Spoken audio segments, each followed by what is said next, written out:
Hi, everybody. My name's Steve Werhoftig, and a little disclaimer, I am not a historical scholar by any means. I'm an amateur at this sort of thing. That's my first disclaimer. My second one is that we're going to be talking about the history of Darlington Corners, our little village, our only really little village that we've had in Westtown, and some related topics. And the challenge there is that there's not a lot of information about that aspect of Westtown.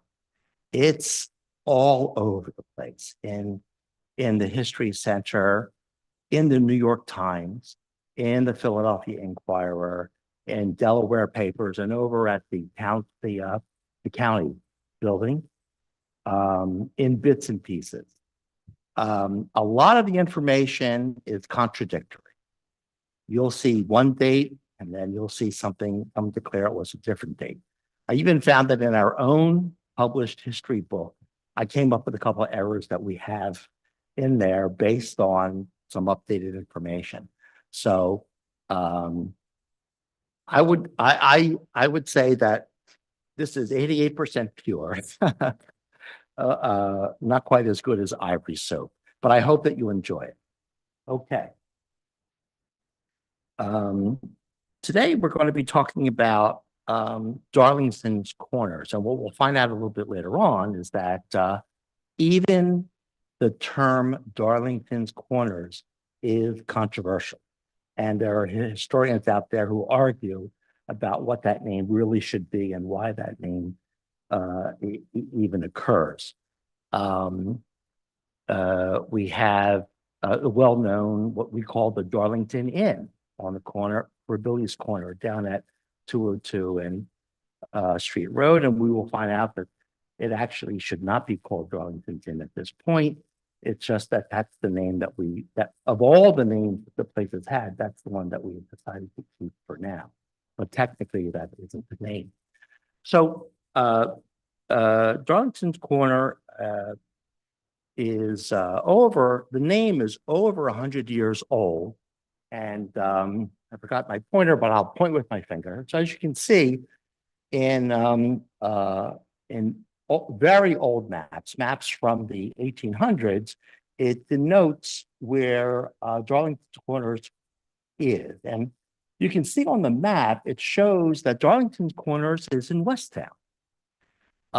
However, the U.S. Department of the Interior feels that we are still called Darlington Corners. So to this day, that is still, as far as the government is concerned, that's still what that corner is named. However, they think that it's in Thornbury, which is the picture on the right, rather than in Westtown.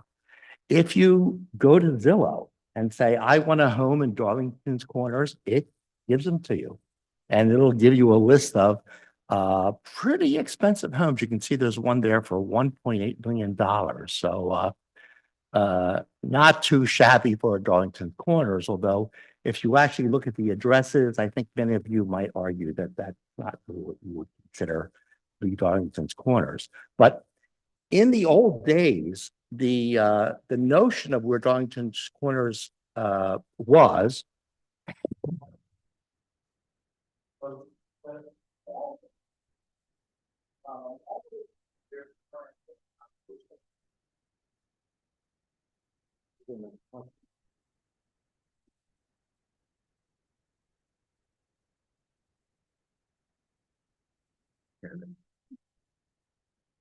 watch that. So it's still called that to this day on maps. And when in the old days, people thought of Darlington Corners as one of the main stops in between Westchester and Wilmington. And by that, perhaps a stop would be a village. Maybe it would be a group of stores. And you'll see how we're also related a bit to Dilworthtown. Thank you. Okay, let's have the next slide. So Wilmington, Delaware has long been a very, very important um, uh, port and city in this area. And so, as you can see from the map on the left, there was a lot of interest in developing roadways that would take you from Westchester down to Wilmington. And Wilmington uh, uh, was home of the DuPont gunpowder works. They made many different chemicals, but their big money really came from explosives and gunpowders, and that was established in 1802. The DuPonts came here from France as Huguenots running away from the French Revolution. And so that's why they established their business there, and they found that that was a great place to export from. So since you can export from there, and that meant that since there was a growing community up in Westchester, that you needed to get up this road, which at the time was called Wilmington Road. It wasn't called Wilmington Pike until much later on, until it cost money to travel on. So, like the turnpike.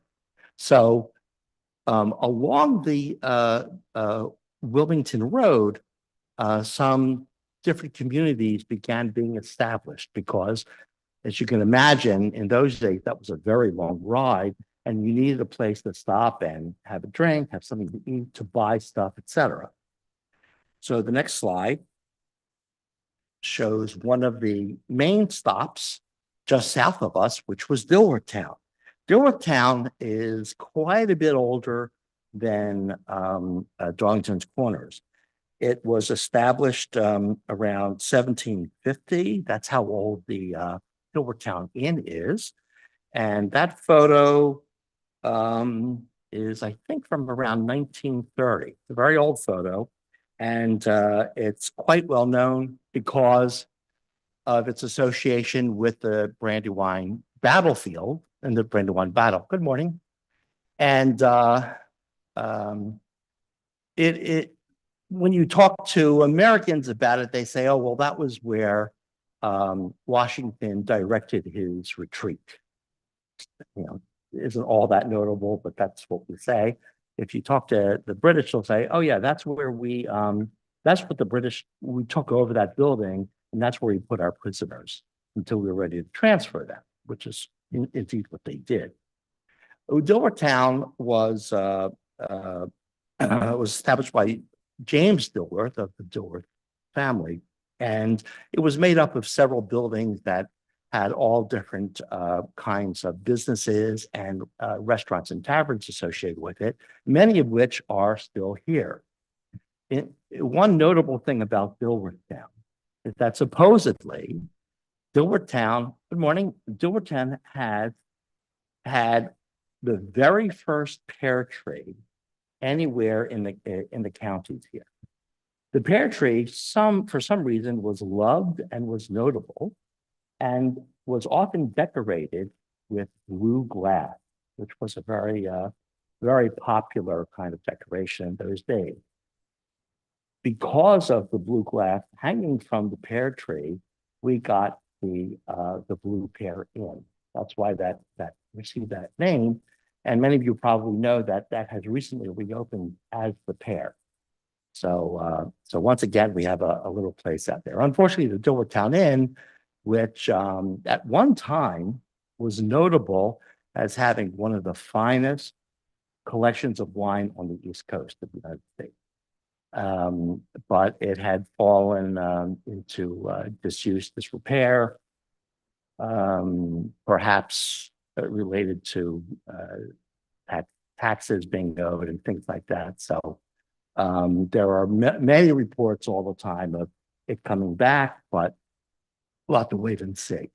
The pear, the blue pear, now called the Pear, that's their new logo, and the painting above it is of the victorious British having a wonderful time as the prisoners were downstairs waiting to be transferred.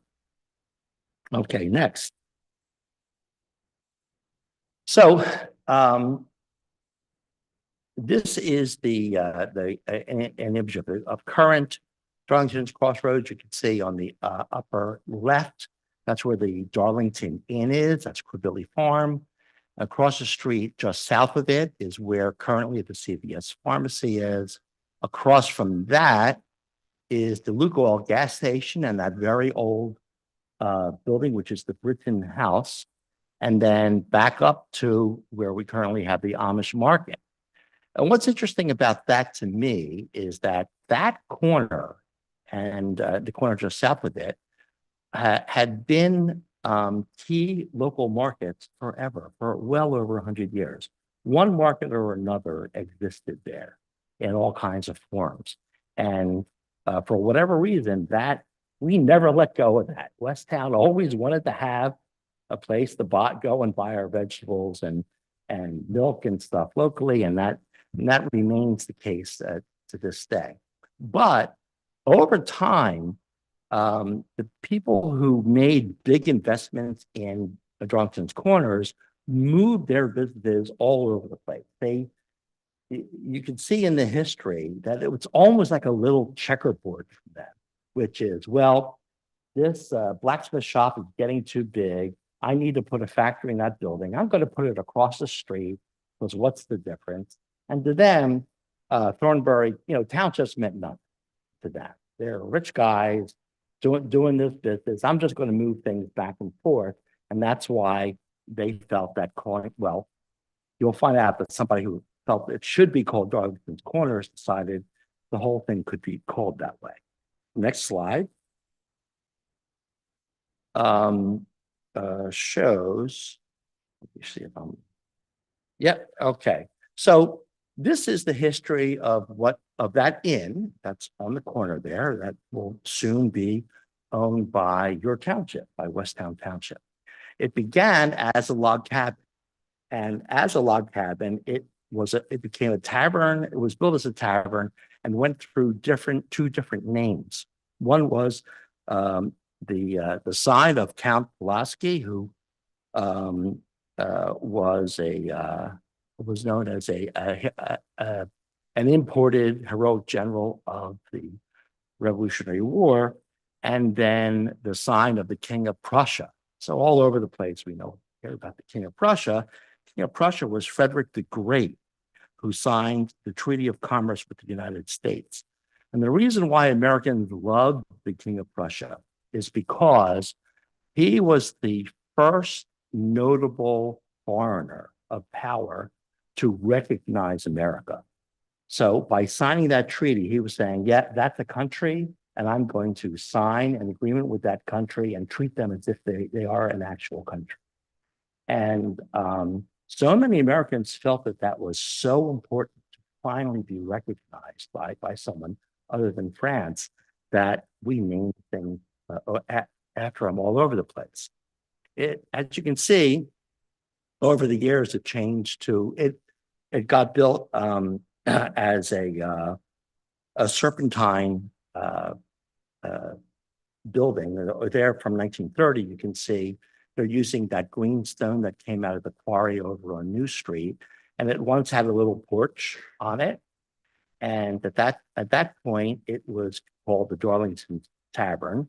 Then more recently, that porch went away. It got surrounded by a lot of trees. It's a little hard to see now.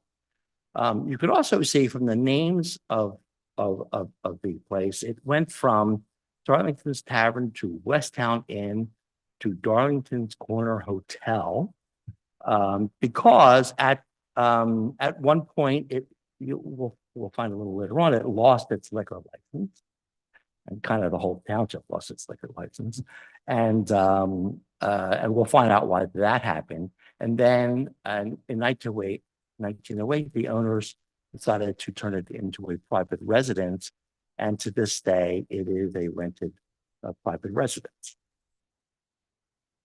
Next slide. This just shows the people, kind of stern looking guys that we named the place after.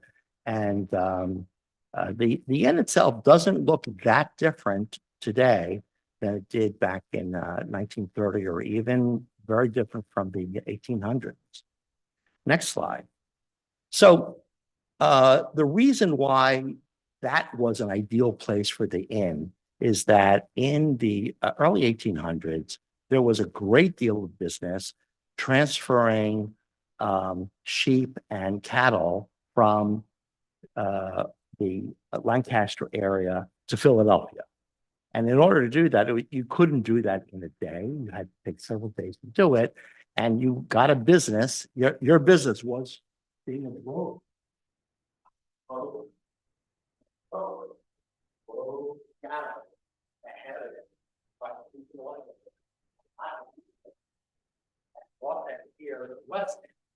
Which meant that next to and behind what is now Westtown Inn was a pen for livestock.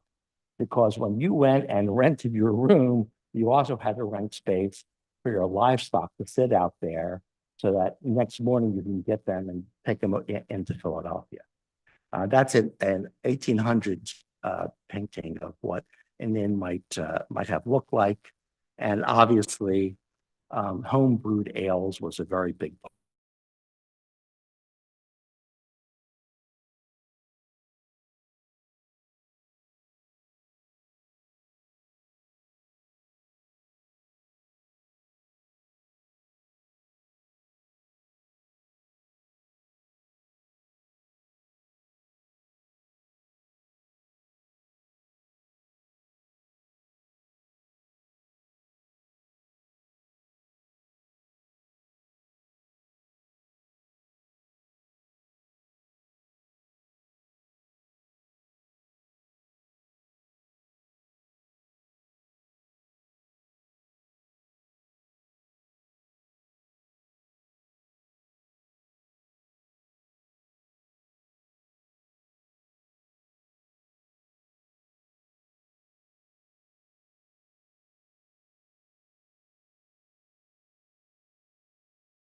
Someday in the future, perhaps, we know that. But they're going to talk about ice. How many here have been to the ice? It is 5 or 6. It's called the ice field. I'm not so sure, but don't go to the which the family owned and the family picture through it. I will tell you, when I heard ice cream became a part of the world, it was one of the favorite instruments I've ever been. It was hours to go through it, for the lady, a 20-year-old, and owned it. The reason why I bring that up is because this Westtown area in Chester County became a center for exporting. This was a huge business. I think it was our #2 industry at the time. It was America's #2. And that enabled us to put ice onto those Wilmington and eventually send meat out to some markets. Okay, sorry for the digression, but please visit there. Saturday mornings only. Okay, next. A factory was built in the very, very early 1800s, right here, in front of where the Amish market was. And one of the earliest machines we made was a grain willer. It was actually made for corn winnowing. So the term that we still use today to separate the wheat from the chaff, this is literally what that did, separated the wheat from the chaff. And what that meant was so we're farmland. We all, if you live in Westtown, there's pretty much a 99.5% chance that you live on what was once open space and what was farm. We grew a lot of corn here, very high quality. And what you would do is you would put the corn in, you would lift up the lid, put in the corn, and the corn would have a lot of chaff. It would have parts of it that you couldn't eat. So you would turn the crank, which moved the fan. It blew air over it. And because chaff is lighter than grain, it would exit out through the top. You can imagine that was an extremely messy event, a bad job, probably not good for people with asthma, but it would blow this stuff all out there. And then what would be left was what you could sell and what you could eat. So we were one of the first producers in this area of machines like this. Next slide. Benedict Darlington, we'll hear about that family in a minute, but in 1820, he then built a weaving factory on East Wilmington Road near here, and he had a general store. He had a wheelwright shop, which we'll talk about. He was associated with the wheelwright shop, which was owned by Joseph Britton, and we also had a general store there. So this shows you the capital requirements for a year for the Westtown weaving company. You can see we had 11 men, 5 women, and 5 children. And since the annual wages for the entire factory was $3,120, it means that the average wage of an employee was $148 and change annually. Whether that was a lot or a little at those days, I really couldn't say. And they made all, as you can see, they turned the cotton into all sorts of things. Okay. There was a financial panic, which we'll discuss later on, but that wound up closing the factory. There were other factories also on that property by Joseph Britton. Joseph Britton, along with a partner, invested in all sorts of factories, and he was the fellow who owned and developed the quarry out there. And he was an inventor as well. So the first thing he did was he established a factory and didn't really know what to make, so he licensed a washing machine from England, which is called Beats Washer, the celebrated Beats Washer. And what you would do is you would turn a crank. Again, we like people to turn cranks to get stuff to work. And you can see the inside of it looks remarkably like a modern washing machine anyway. So the whole idea was you would, by hand, beat the dirt out of the clothing. This instead said, well, by turning the crank, you could clean your clothing that much quicker. And that was very successful. And then he decided that he would not license anymore, but keep the money for himself, and thought the next greatest thing to make might be clocks. And to make the gearing and almost everything in the clock out of wood, not out of metal. So we didn't have the technology here to do that kind of metal work.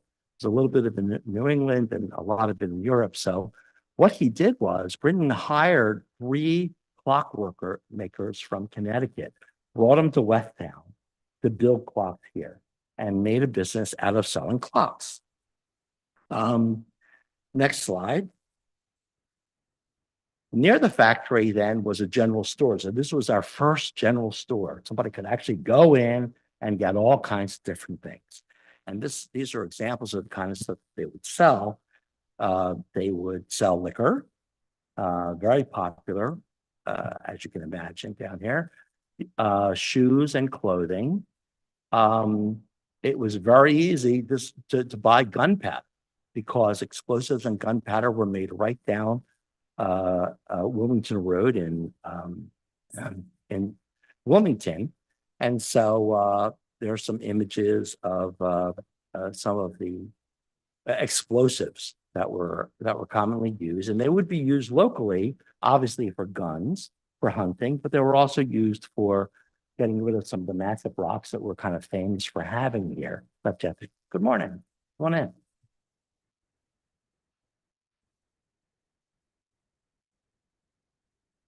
No, it's a talk. Just a talk, I'm afraid. I'm afraid that's all it is. A few pictures here. Why not? Why not? You're welcome.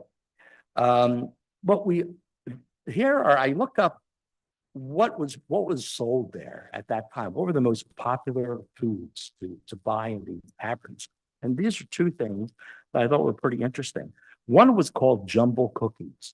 Those jumble cookies are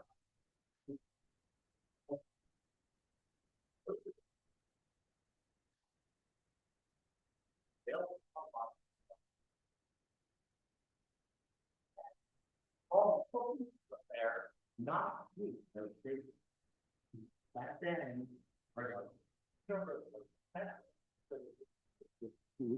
and some enthusiasts of Revolutionary War era foods will still make those things. The other thing, the thing on the right, which looks kind of like an old meatloaf, is actually called a pepper cake. That was the most popular cake of the period. Something that makes not a lot of sense to us nowadays, although I'd love to try it sometime. It Pepper cake. It's a pepper cake. And the reason why it's called pepper cake is because it is loaded with black pepper. So it's a combination of, so it's described as dense as a fruit cake. It has chopped up fruit, dried fruit that's in it, just like a fruit cake. And it has molasses. So, kind of makes sense. But then it's filled with black pepper. And for whatever reason, people loved it. And you would, rather than make it yourself, you would go out to the general store here on the corner to buy it. By the way, it was notorious for keeping for half a year without, and without refrigeration in those days. If you could buy stuff that you could keep around for that length of time, then why not? And believe me, I've had some fruit cake myself that I'm sure has been kept for at least half a year. It tasted that way to me. Yes.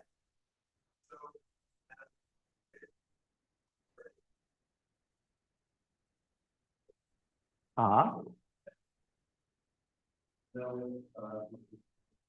I do not know. The recipes I looked at didn't say that, but it is entirely possible.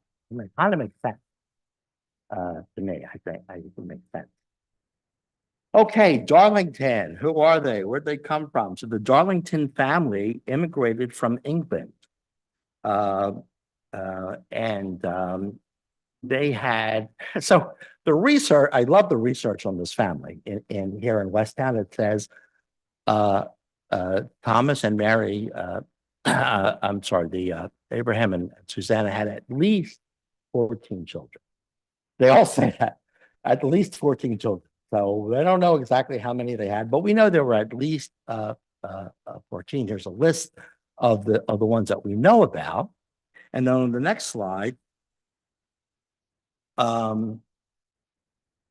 here, so of course, in those days, the ones that they really cared about were the men, and there were 9 of them. So I found this image at the History Center. That is Thomas Darlington. Doing research on Thomas Darlington is a little bit of a pain because his dad had that name. And every time you look it up, you have to really look hard to make sure it's the Westtown Darlington that you're looking at and not the one that was born outside in other parts of Chester County.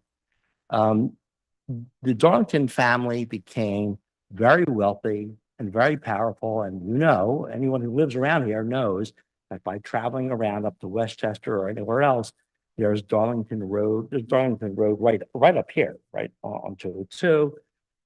Darlington Avenues, there's Darlington buildings, etc., because this family wound up starting so many different businesses throughout Chester County. But here, we're concerned with Thomas. So there's that rather stern looking Thomas, who was very smart. He was quite an entrepreneur. Thought a lot of himself, perhaps for good reason, but you'll see later on what he did. And he was smart enough to marry Mary Britton. So the other big magnate in the area, Joseph Britton, by marrying the daughter, it's kind of like back in Europe where you would have one king's daughter marry another country's son, it really made for a very powerful family in this area. So in doing research in over at actually at the county building, I came across the actual papers. This is the application that Thomas Darlington made to the courts to open a tavern here at the corner of 202 Street Road. And they're all very floral. They all, he hopes that he will be favored with a license. And as you can see on the left-hand side of the screen, for them to approve your application meant nothing other than to write the word allow. As far as the law was concerned, go to town. You can sell liquor and serve food and do whatever you want. So that's how, in 1823, Thomas Darlington acquired that building and started his businesses. Okay, next slide. He had many different jobs and businesses, and he was assigned postmaster. So the federal government decided that he would be our local postmaster, and the post office here.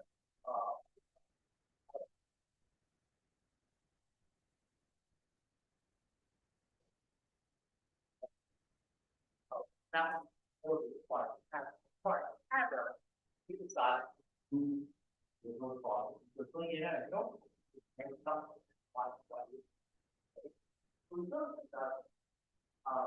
however, this is not Westtown Township.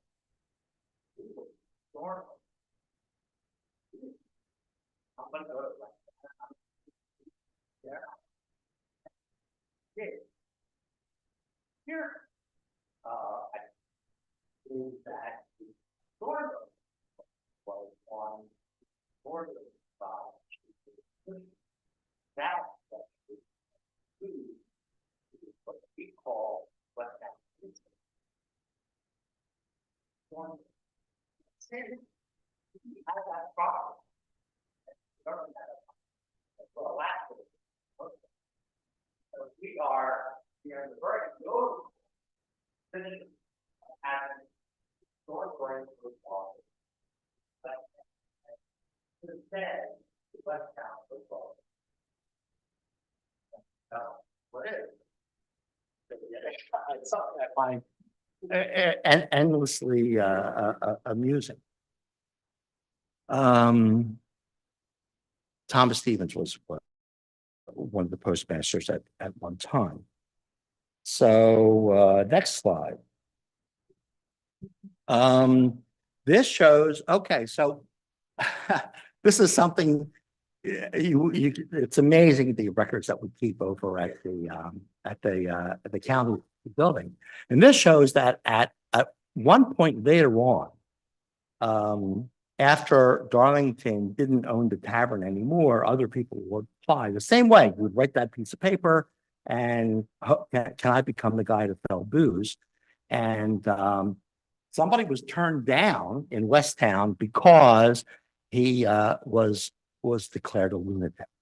And it's said that at the time, often it would be either disgruntled members of the family or others who would say, somehow swear out some affidavit saying this person's a lunatic in order to prevent them from having certain jobs. So was this guy really crazy or not? I don't know.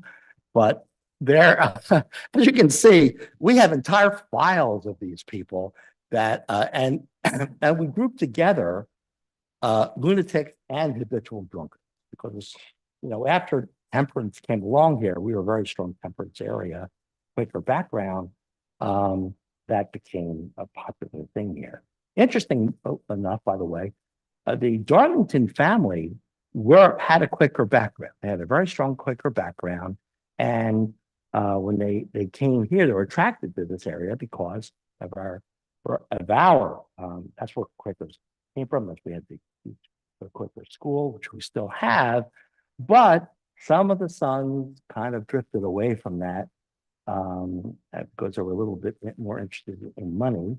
Because as a member of the Quaker community, you really shouldn't be running a tavern that served. So he kind of moved away from that bit so that he could open that business. Okay.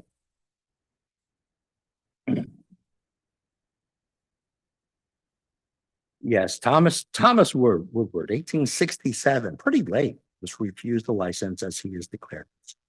So next, there was an owner in 1843 took over over that building, and this fellow, Donald H. Taylor, was an amateur sculptor of some talent. Good morning, some talent, some renown, and he bought that tavern.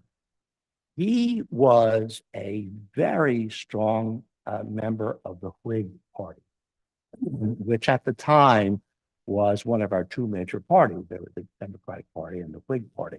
The Democratic Party was first formed, frankly, to defend slavery.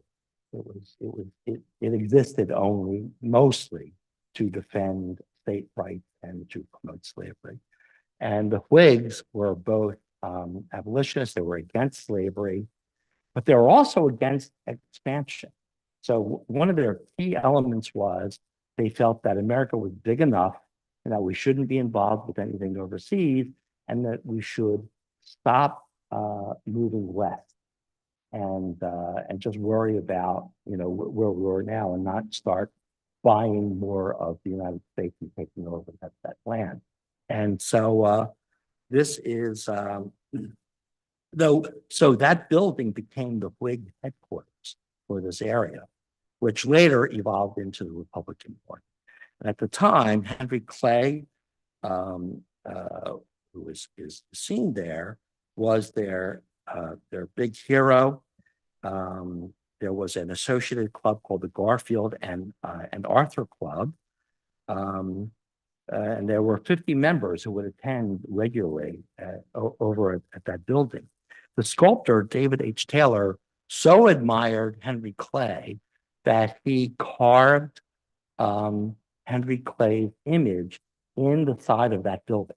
So there was a tiny image, and I tried to find something that was worth reproducing, but I just cannot get a good enough photo of it. It's way up top. And but he carved a picture of Henry Clay in the side of the building.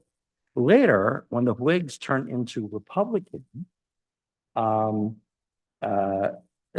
Taylor stayed with the group, and he then decided to name his dog Lincoln after the famous president, and then went back up and carved a picture of Lincoln the dog next to Henry Clay. So you rarely will see a strange combination like that. By the way, the Whigs had they had some presidents: William Harrison, John Taylor, John Tyler, Zachary Taylor, and Millard Fillmore, that name that people love to make fun of. They were all Whigs. But Clay lost to James Polk, who was a huge expansionist, and that's where we got the Mexican War and acquired all sorts of land out west. In 1886, a fellow named Frank Duttenhofer, a lot of Germans in this area, as you can imagine, he leases the tavern as a truck market, meaning they were selling just fruits and vegetables, non-perishables. And eventually that turns into an antique shop. Then, so what happened with the whole tavern thing, right? There were so many taverns being owned, and all of a sudden, the inn is not a tavern anymore, it's a hotel or it's an inn.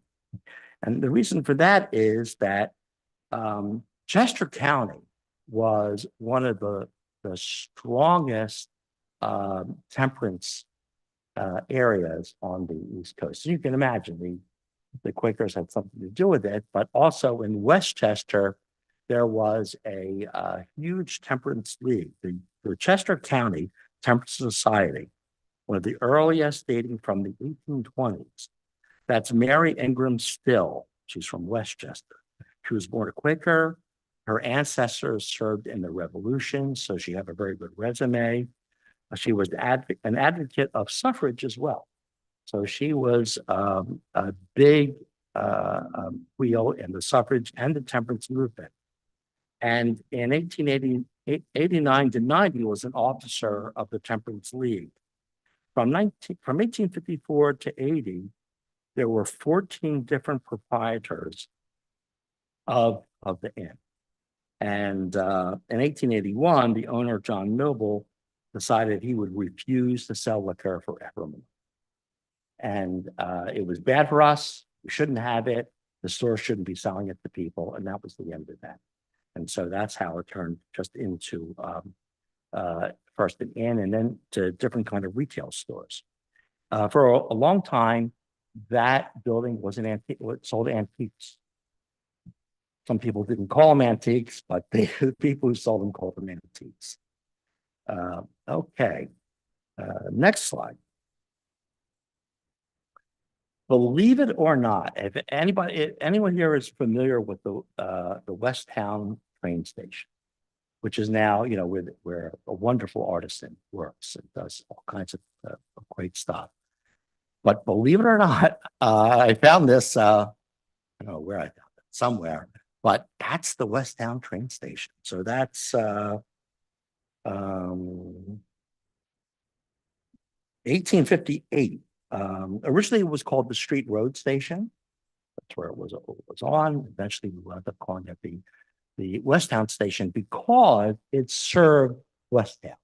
Even though it was never in Westtown, it still isn't, but it served the population of Westtown. And just have a look at the number of people inside of it.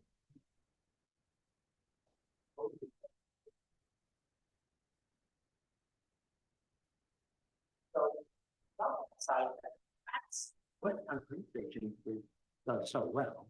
Darlington Corner is such an important business area that we're going to develop the Wilmington Reading Railroad. We're going to go from Reading, come through Darlington Corner, connect it to the train station and go down to Wilmington. Why this idea though? The idea was at that time, in the 1850s, just before the Civil War, and by the way, this is, there's a piece of,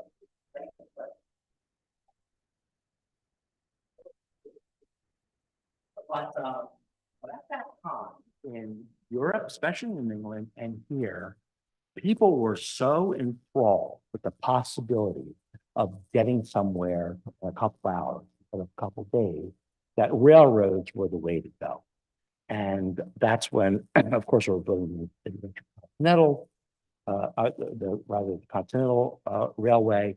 And railways were companies came up all over the country. I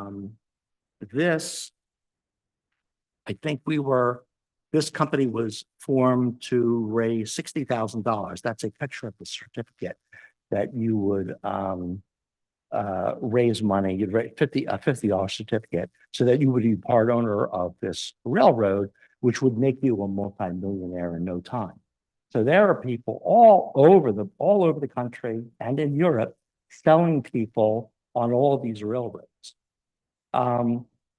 If you take a look at the ideas behind that, basically, if you were to look at a map of what the railroad law, like that's everything. And we think it's something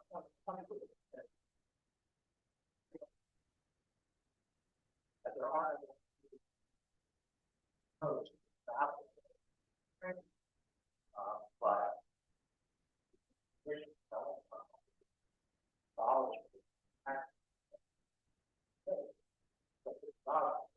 don't worry, we're trying to move ahead. Don't worry.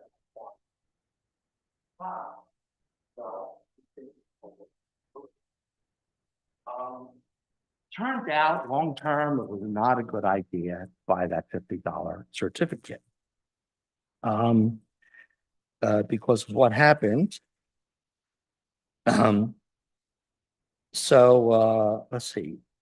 There was also going to be a trolley line. which I think I show later on. So unfortunately, there was a financial panic in 1873. It was the longest depression in U.S. history. And these are photos of a bank run on Wall Street, of people trying to get their funds. And the railroads were a very large part of that. And here is a cartoon of a destitute person sweeping up worthless rail stocks that the country had invested in. And what happened was, of course, the trolley line never happened. That train line never happened. But also, unfortunately, so many people were put out of work. It affected the business of Westtown, and our ability to sell livestock. So we had livestock brokers. So you could bring the drovers could come here and leave the livestock. We had brokers that would then say, "Oh, okay, I know who will want this. I know who will want that," and that was the job in Westtown. And all the other stores, almost all of them, almost all the factories closed within 1 year, within 6 months actually, because of how bad this financial panic was. And it really changed the Darlington corners, and it makes you wonder what would have happened had that not been the case, had this been able to grow and we had more factories or more stores or whatever there, but that didn't happen. So we kind of had to start over from scratch. Next slide.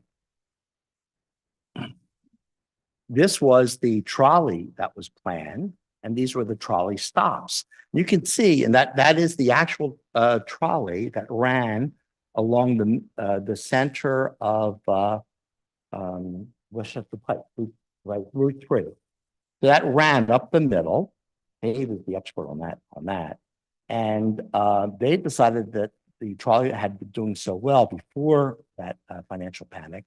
They would put a trolley line that would go from Westchester, Darlington Corners, Dilworth Town, then an area called Eland that would end at the connect with the Delaware border, and that's how people go up and down. But that too collapsed, and financially was impossible to do. And it ran out of funds. Okay, next slide. For a while, during the 50s, they're kind of notorious for that. In 1854, there was so much commercial traffic that had been running up and down what at the time was called Wilmington Road, that they decided it would be a good idea to pave the road with wooden planks. We had a little article about that in the Gazette a while ago. And they paved it with planks, which the Romans had done. This is something that's been done for a long time because it was a quick and easy and cheap way to put a smooth surface down. Unfortunately, that smooth surface didn't last very long. You know what the weather was like here, the snows and the rain. You remember rain, we used to have that. And so what would happen is the planks would rot, some of them would break, and then the horses that were going up and down, it would then get hurt because it was more dangerous than just a little hole in a dirt road. So that wound up being pulled up. But then we also changed, somebody had a great idea to maintain that road and change it from Wilmington Road to Wilmington Pike, because why not charge people money? So if you were going to go from Westchester down to Delaware, we'd get a piece of that action. A company, a private company, had done it just like a turnpike. And this shows how much it would cost. And that cost that one that federal was roughly. So they had a team of 4 horses.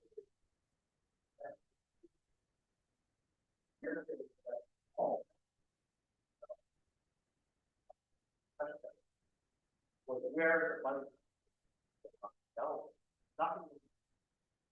nothing was kind of impossible.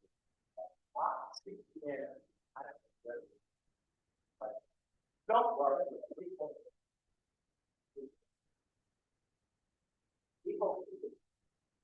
because for decades it could go up and down for no charge. And they just hated this.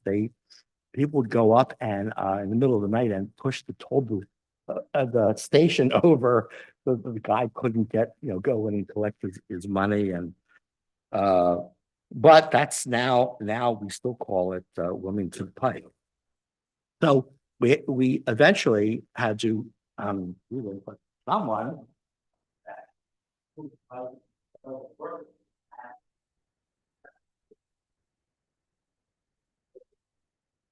so this is what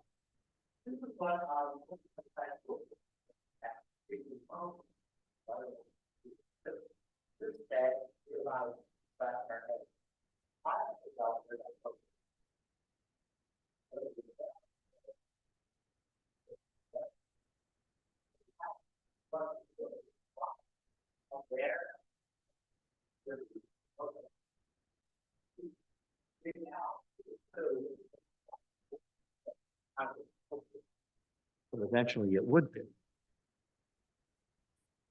And then we, of course, they replaced the wood with crushed macadam. That's an image from an 1860 map, and you can see here that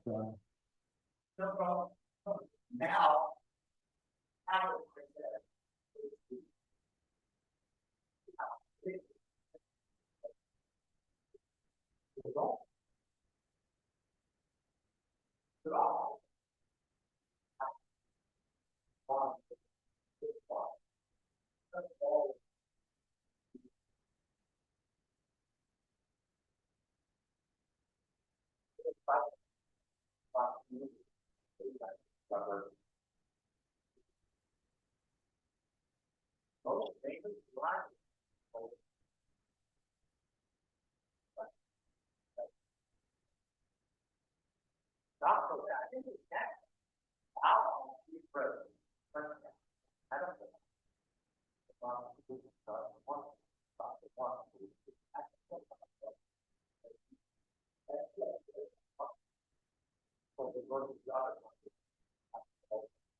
here. That's what they say. I'm anxious to try it. Okay, next slide. So this is how big we go. We keep talking about this big.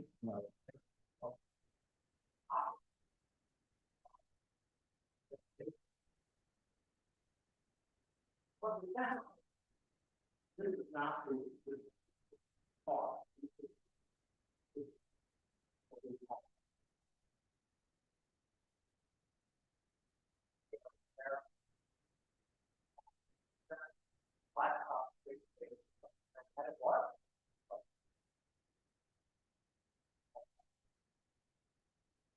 Next thing.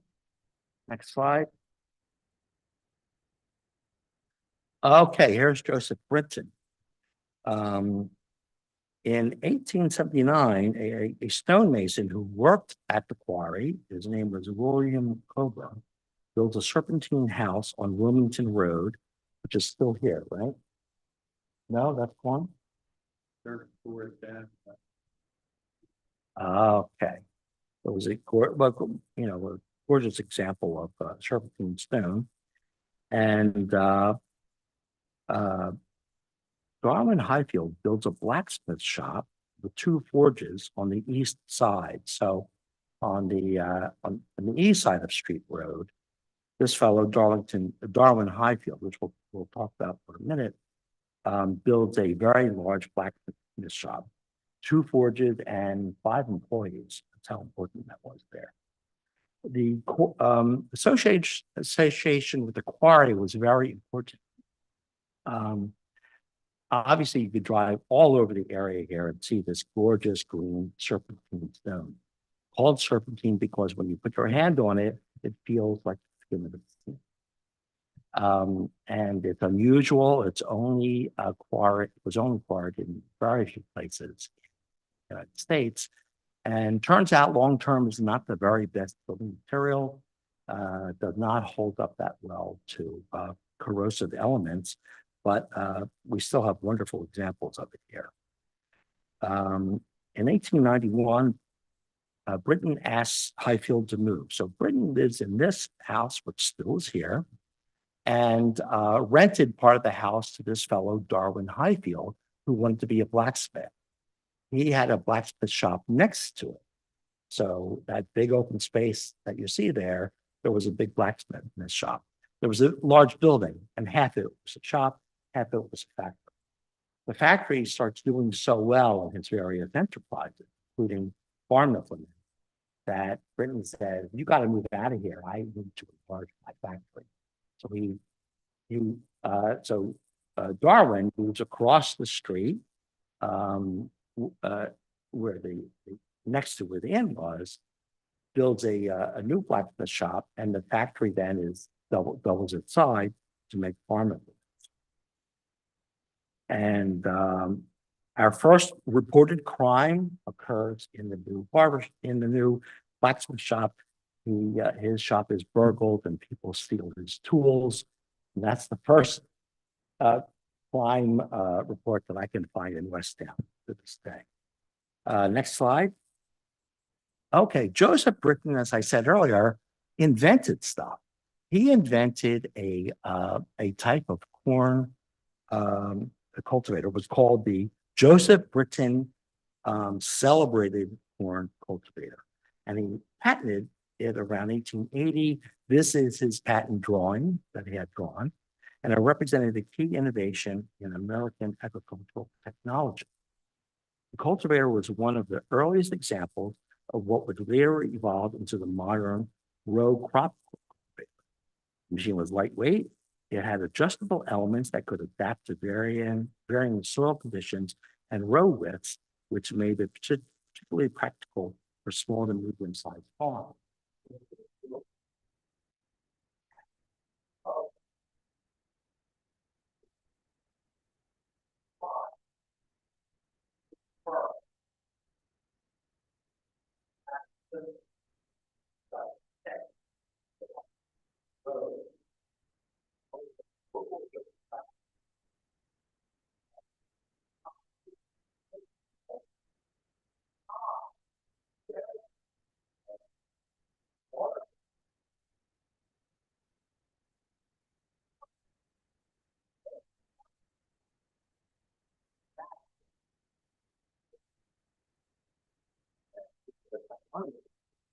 Patented it and wound up selling that patent off.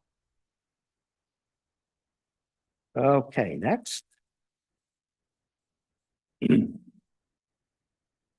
That is okay. So that is an atlas of Chester County, and it lists the jobs that people had. So the quarry, for some reason, was called originally the Birmingham Serpentine Stone Quarries. I suspect he had his offices in Birmingham, even though the quarry was here in Westtown. So his foreman, Alfred Darlington, that Darlington name again, is listed on this atlas, and it is supposed to list everybody's job. To give you an idea of what an ambitious person might be employed in at the time, this atlas lists him as the foreman of the quarry, a stonemason, a teacher, a carpenter, and he was our local undertaker. And that's from the 1873 Bridges and Whitmer Atlas. So I consider that fellow a pretty ambitious guy. Next slide. So the location of the blacksmith shops. We had wheelwrights, which were a little different, and blacksmith shops. You can see the location of the tavern, where the wheelwright shop was, and that sad house on 202 that one, sometimes had a tree on it and will certainly not be there much longer, right? But shows you where the activity was. And some of us on the Historic Commission are interested in whether we might be able to do a little dig sometime where the wheelwright and blacksmith was, to see if we might find some stuff buried in the village that might be of interest to the community. Next. Okay, so here is Darwin Ritchie, nicknamed Daddy Highfield. That photo on the left is in our history book. I had never seen the photo on the right. I found it over at the History Center, and there was Darwin in front of his Westtown blacksmith shop, showing a horse. And in the photo on the left, the kids that you see in the window are DeWitt Wright, Horace Wright, and Norris Highfield. That photo was taken in 1905. So you can see that even in 1905, we still had blacksmiths. Somewhere,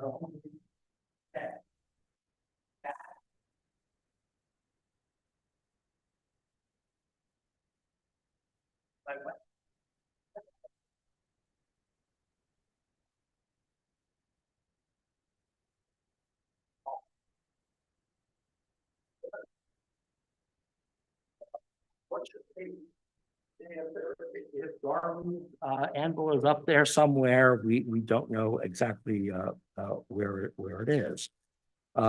He built he built his new place where the Luke oil station is. Oh no, I'm sorry, no, that's him. He built a new one where the Luke oil station is. He wound up renting half of his space to a wheelwright named Caleb Watson. So next slide.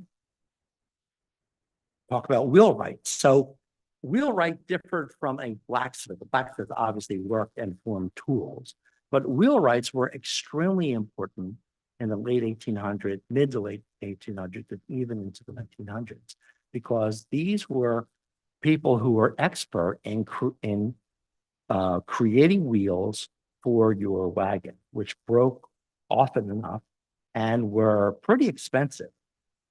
So the knowledge that was required to build and install all those wooden spokes and to cover the rim with steel, metal, rather iron, which you would get from the blacksmith next door conveniently, improved your wagon. So you could bring a wagon there that wasn't performing well.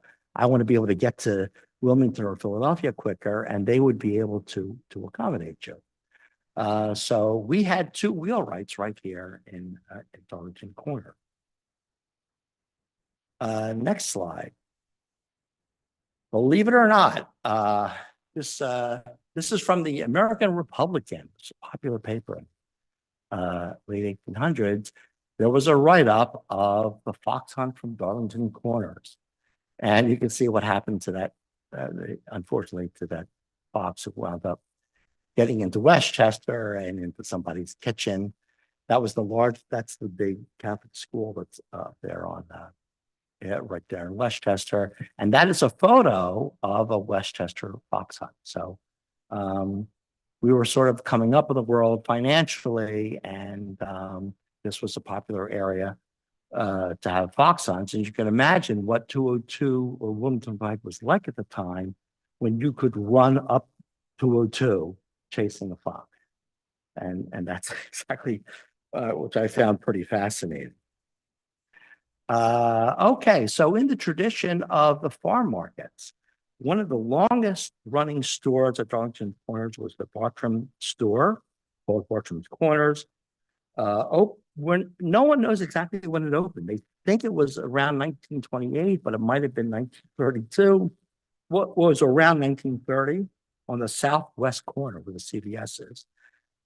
Morris Bartram died in 1943, but his son, J. Hibbert Bartram, he moved the store to the northeast corner and enlarged it and ran it forever. Apparently, people loved shopping there, except in the wintertime because they had no heat.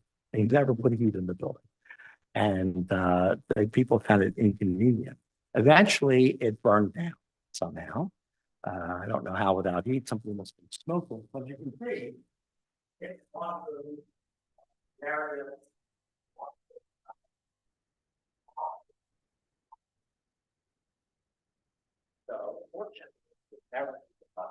a local market, which just modified them a little bit. Next slide. Okay, now we're going to wind up with my subtitle for the talk was Traders and Trouble.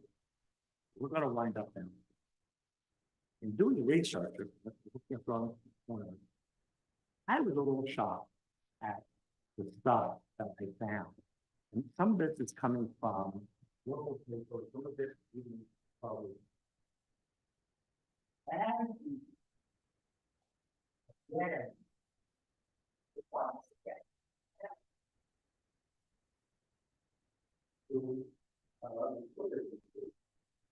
I think the corn stalk off the come out of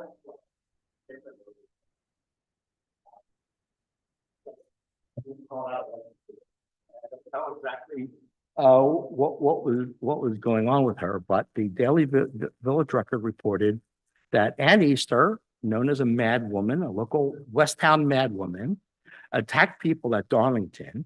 She was eventually arrested. So she was arrested by the constable of Westchester, taken to Westchester, and put in jail. She put the nippers on her. She then escapes from jail and attacks people in Westchester with rocks. Okay. So here's the confusing thing. No, don't go there. Here, this is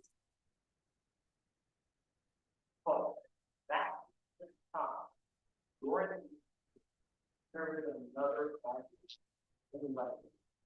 that is famous as an influential Quaker minister. So she visited meeting houses all around. She preached at the Black congregation, the AME, that used to be over on Shiloh Road.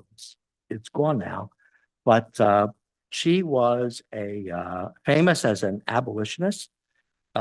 She was very influential in throughout Westtown, and she has exactly the same name.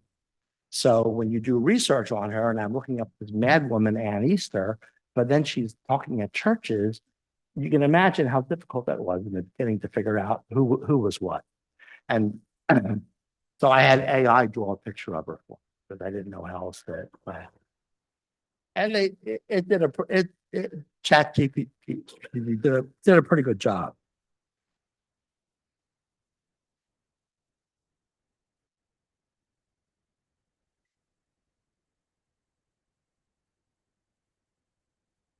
But I absolutely could be.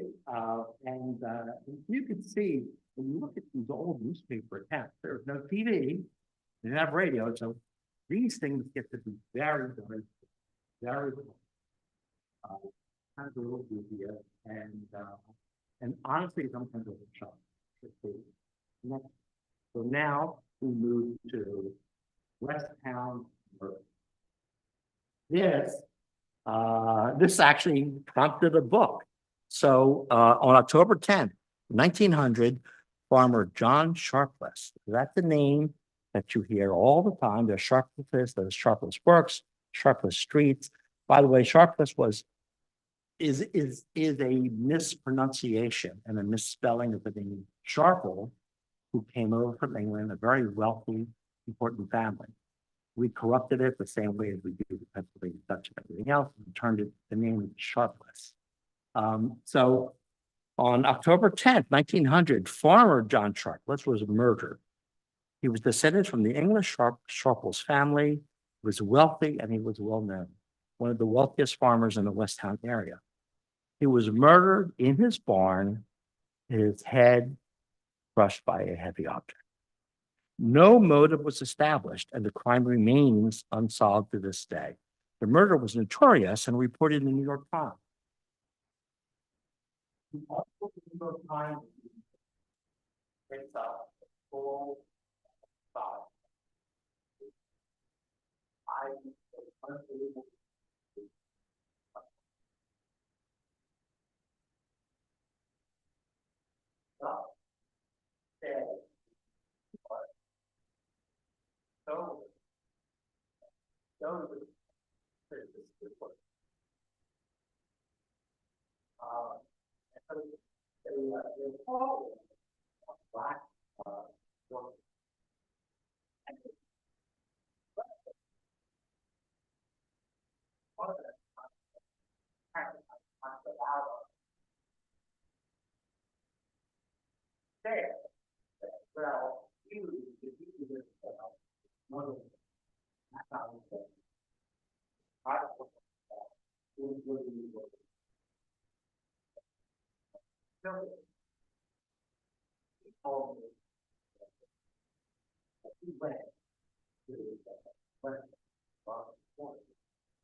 This was a good question. October 10th, 1900. 1900 was a bad day for West.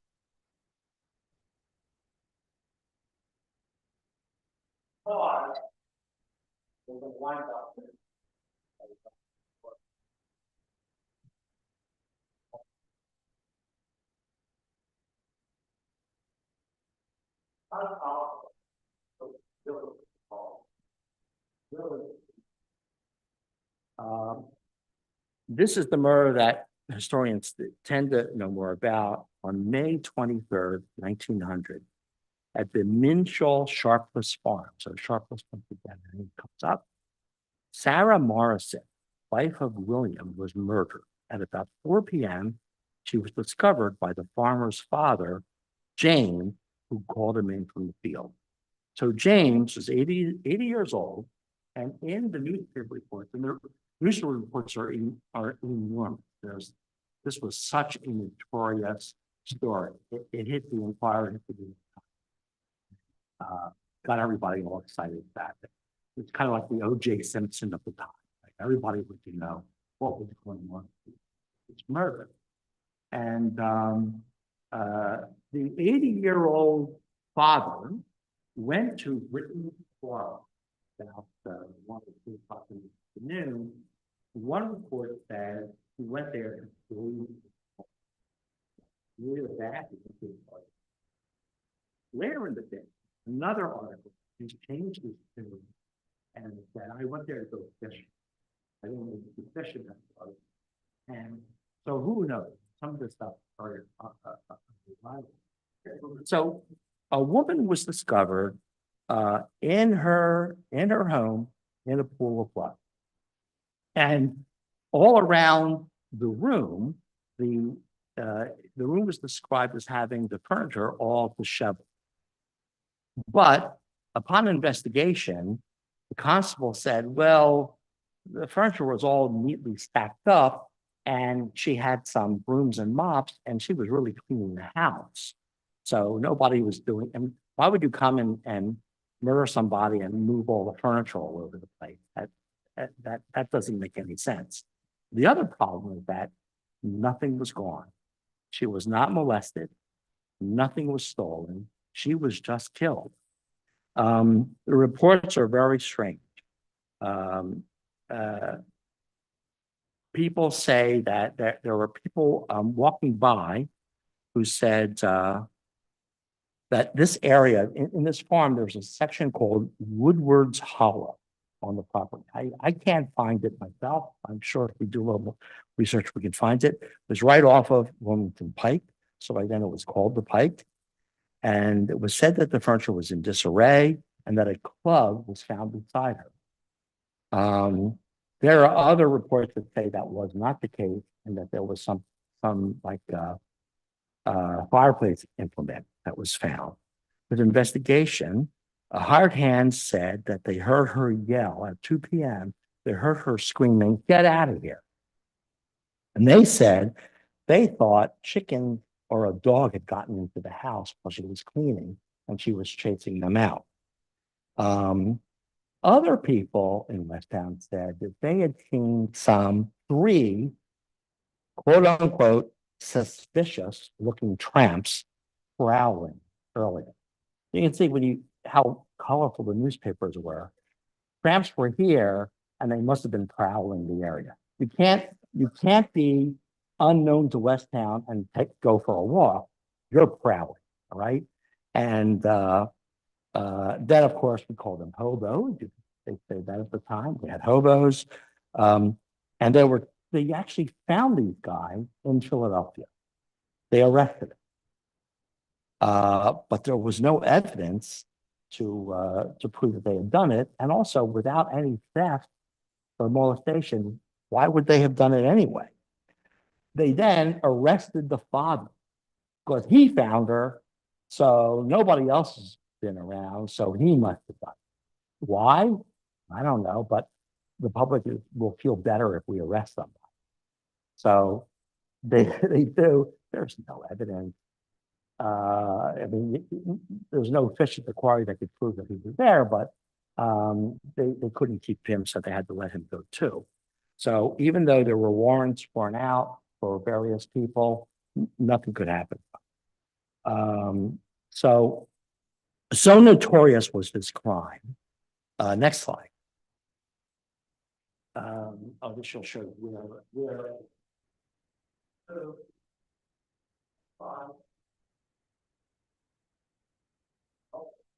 so excited.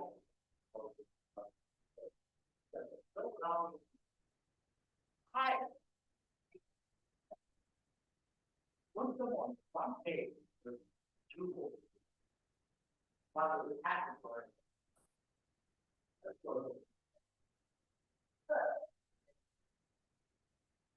I'm not going to go back to follow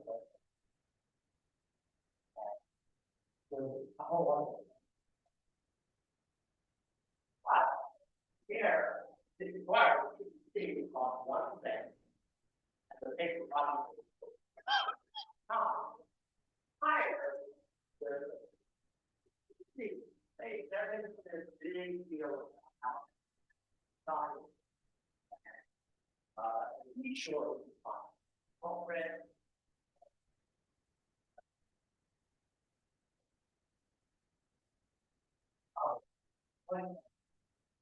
Where yeah. Farmland,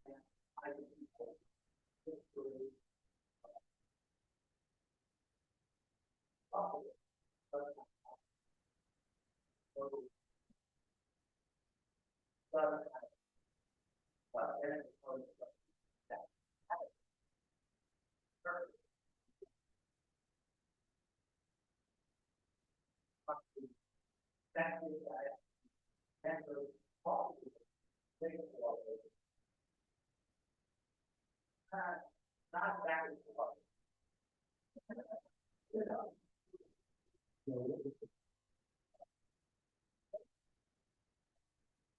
update so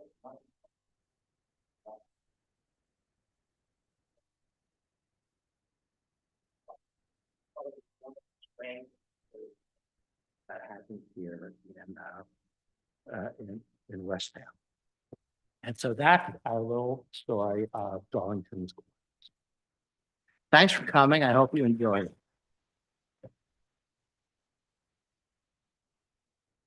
Any question? I probably can't answer. Yeah.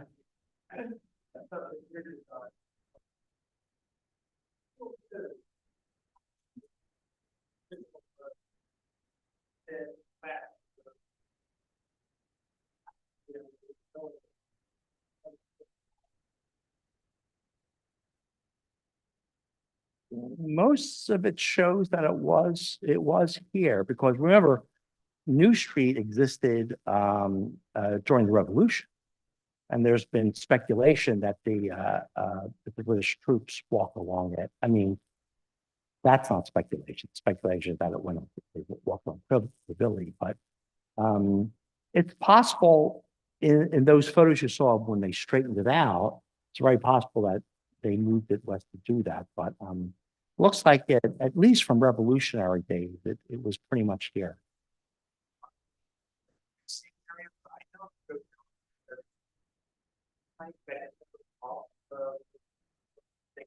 That's a good point. Yeah, and maybe that's it.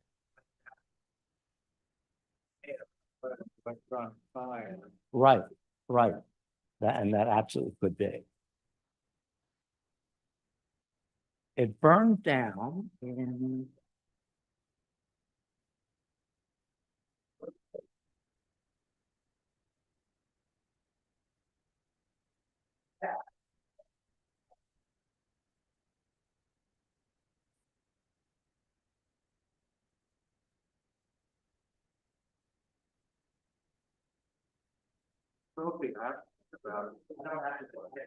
but it went through in the early fifties.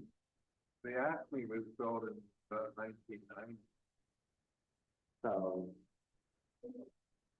I think this, people tell me in the 1950s. So, yeah, yeah.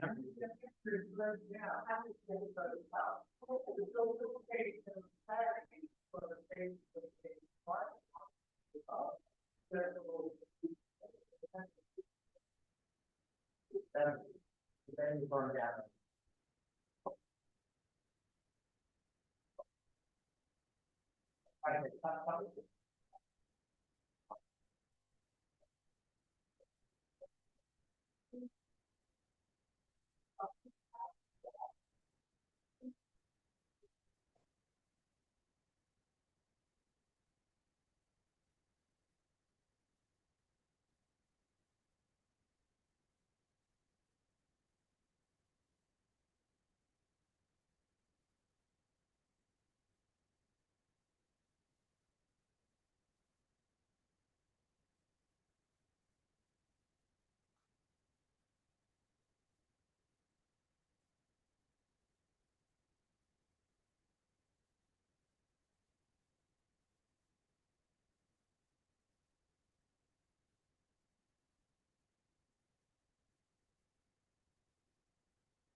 We might say that the vision of the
Yeah.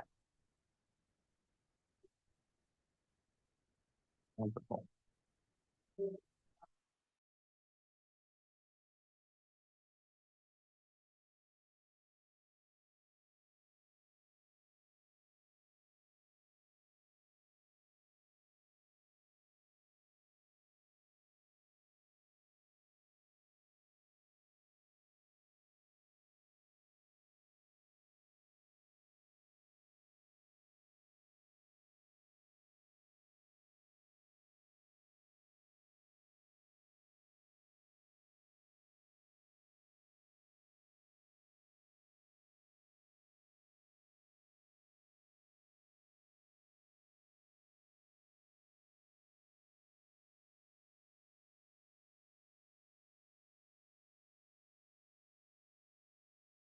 And the township decided to carve that land out away from the grant. So that purchase is being made by the township, which means you bought it. Thank you very much for your help. And that also means that that property and the building would be open for all kinds of interesting uses going forward. I've heard people talk about everything from restaurants to a local history center, or what? I don't know. I think that I suspect, I don't know, but I suspect that the township is going to be very interested in hearing from you and other residents about what you think would be a great idea to do with that building. It's everyone's been a little worried about it because PennDOT is going to be putting in turning lanes on 202, going to take up quite a bit of land. And a study was done to determine whether that building would be in any kind of danger. They say that it'll be safe, but of course, PennDOT is the one who did the study. But we hope that that's the case. But as you can see from the our little talk, there's a great deal of history there. And what you can also see from the talk is that there's even more history that's gone. So, so we on the historical commission are doing whatever we can, try to preserve the memory and sometimes even a building of our history. That's why we're here. So your ideas should be given to that supervisor and his other members of the board. So thank you very much for coming, folks. And I hope you enjoyed it. Okay.